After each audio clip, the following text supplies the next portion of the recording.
22-yard scamper, and the Cowboys will extend their lead. Always important to get the first score of the second half. Now you start to pull away a little bit and get some breathing room going. And now we find out about the fortitude of the group that's behind, because they were counting on getting into the game a little bit more, right? Maybe they get the first score. That doesn't happen. It looks almost insurmountable, but it's not. Let's see how hard they play the rest of the game. Time for the Steelers offense now to get set for their first possession of half number 2. They're down in this game. A chance for the offense, though, to put something on the board, get some momentum here in half 2. Try and get things kick-started for them. And you know at the half, they discussed how they were going to get that done. This is where scripting comes into play a lot of the time. How many plays do you script coming out of the second? Most of the time in the first half, you're scripting 12 to 16. I think in the second half, you're really scripting more like 8 to 10. Kind of a starter or an opener, whatever terminology they use, just something to get you off to a quick start. Right off the bat, it's a first down to start the drive, 12 yards. On first down, it's Roethlisberger. He'll find Smith-Schuster. That's complete. And he'll bring it up here to right at the 40-yard line. The completion good for 3, and it's second down. I always laugh when people say, what's the toughest route to defend? And I'm like, any of them, especially if it's a good receiver. That makes things very difficult. But when you're running a drag route, something short, shallow, going through defenders, using guys almost as screens in order to get open, that makes things tough for guys trying to get to the football. This offense in desperate need of a conversion as they come up on third down. He gets it to Brown, complete. And he'll be taken down, but not before he works it past the 50. Give him 10 yards there as this offense is on a roll. This drive continues to plunge forward. Now Roethlisberger on first down. Escaping the pressure right. He couldn't quite hold it. Got hit. Ball pops out. Incomplete. Didn't have a receiver open downfield, and as it turned out, couldn't even find his outlet man because of the coverage. It was way too tight. Unable to find anyone open.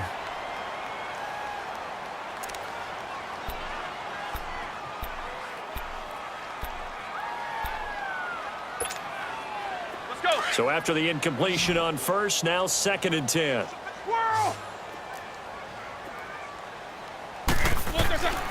From the shotgun, it's Roethlisberger. Looking left sideline, incomplete. We have not seen a whole lot of wide-open receivers. Everything seemingly has been contested. And that's another nice job there to force an incompletion. They've been very cohesive, knowing each other's moves all game long, and they've been on the spot just about every time. And they've held them in check on the scoreboard. And they'll wind up getting this one all the way down inside the 20. A very solid gain of 27. Now a play fake here on first down. Toward the center of the field, but it's incomplete. The Notre Dame man, Jalen Smith, able to get a hand in and knock it away. And that's one he's got to be happy to have back. There wasn't a hole open in the zone. You'd have to think on early downs like that first down there, need to be a little bit more careful. Yeah, fortunately for him, got a couple more downs to play with. So they'll come up after the incompletion for second down. Jack 16. Ben to throw again. And incomplete there. A nice hit. Jars the ball free and brings up third down. Well, he'd been targeted quite a bit on this drive, and finally I think the guys on the defensive side, they said no more. They slapped the double coverage on him, made it very tough for him to get the ball. This offense was on the move. Now 2 straight incompletions have them looking at third and 10. They'll run it now out of the gun. Bell sheds him off. And now they're inside the 10 as he's brought down at the 9. Now the defense going to use the first of their timeouts. And as the two teams talk it over on their respective sidelines, we take a break.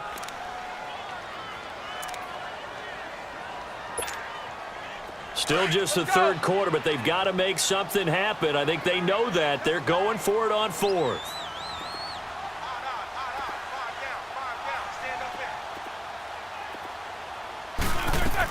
They'll run it with Bell. And he's going to take it in for a Steeler touchdown. Le'Veon Bell, his second touchdown of the afternoon. And the Steelers have now made this a one-score game.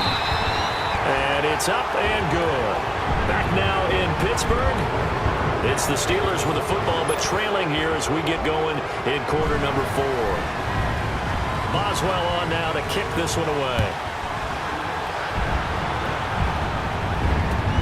That'll be taken in the end zone. And a good return. He's across the 35-yard line, right around the 36. So out come the Cowboys now as their offense gets set to take over. And they had to wait a long time to get the football back. Probably not what you were hoping for when you got an offense that's humming. Agreed. What you were looking for is the defense getting the ball back pretty quickly, right? Hoping for a 3-and-out. So that didn't happen.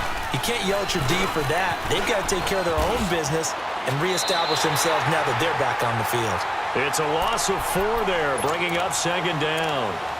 Well, Brandon, pace comes into play now because they've got the advantage. They've got the football, but they've got to be very careful about what speed they're going to play. You know, my music teacher back at New Paltz, Mrs. Bythema Bagley, used to say, don't go prestissimo when you really want to go largo.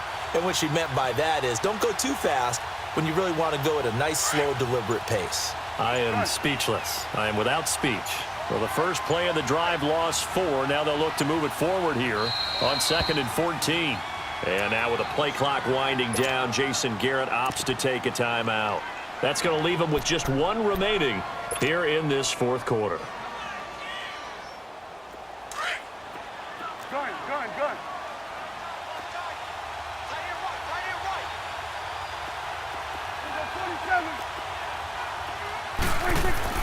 Second down, Prescott. And Beasley with it over the middle. And out across midfield down to the 45. That one goes for 24 yards. Defensively, they're okay with that. Short little route, tackle him inbounds. Okay. All right, cliche alert. It's time for someone to make a play because they've got to have something bigger downfield. They can't just take what they give them. They've got to force it and make something big happen for them.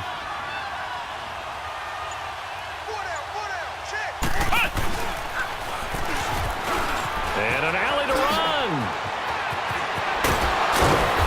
And they'll wind up getting this one all the way down inside the 20. A big chunk on the ground there, 27 yards.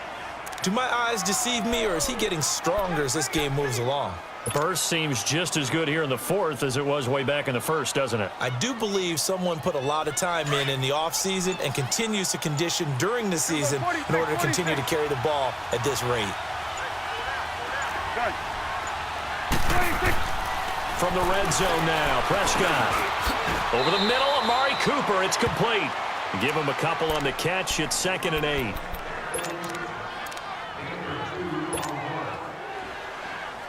If nothing else, they've already taken a couple minutes off the clock here already as they come up 2nd down.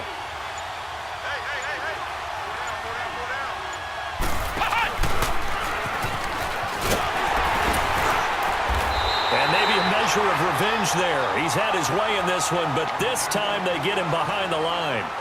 Whistles now in a timeout defensively. So a wise move as they'll use the first of their timeouts to force one more play before the 2-minute warning. One of the bigger plays in the game thus far. And the crowd getting into it as we come up on a big 3rd down. Elliott a first down and more. And he'll take it into the end.